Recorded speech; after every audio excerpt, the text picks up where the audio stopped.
hear some birds. Hear some leaves moving in the wind. If I move just slightly, hear crunch of some post oak leaves, maybe some gravel. I don't hear that highway. I don't hear a plane flying over. I don't hear other people. Quiet. It can be difficult to find. Those urban environments where most of us live,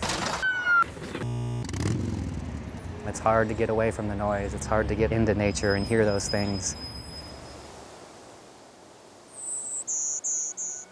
It's just hard to find these special places.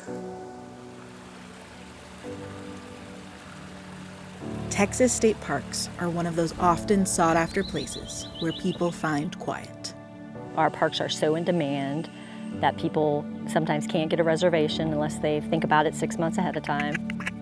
There's just such an obvious need from the public to be outside. In Texas, it's commonly known that it's like 95% private land, and so there's just not a lot of public land in Texas. If you add up all of the acreage of Texas state parks, it's around 650,000 acres, half of which is in the western part of the state.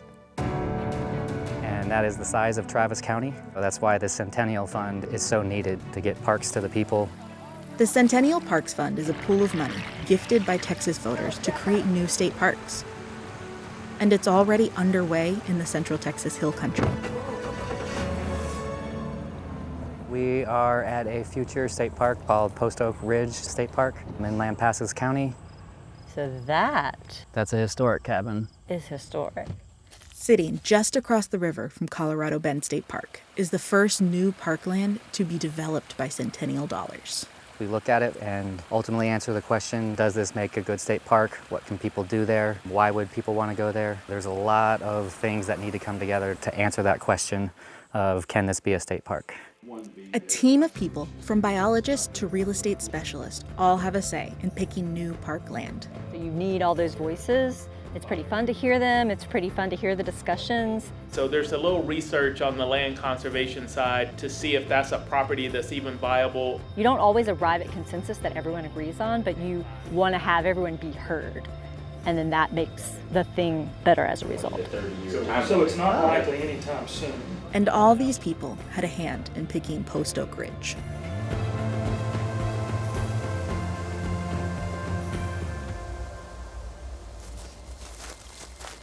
Picnic area, could have a playscape, could have ADA trail, pretty flat.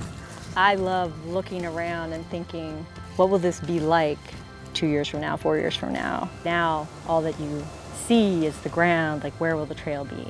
Where will I set my tent up? What will it be like when I wake up in the morning and I'm underneath this post oak?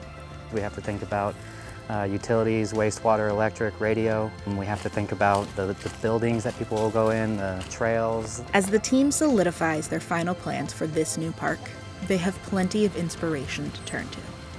Where do you see features that look like this? It looks out of this world, I think I've heard the word alien, spaceship. Do you see a lion's mane? Do you see a face? So it's kind of fun to just look at it and explore, almost like looking at the night sky in a way and seeing the pieces that you put together. To be in the quiet and to hear all the things that are not human. So the birds, the wind. What an honor and privilege to be able to look at what some folks will say untouched land before it becomes a park.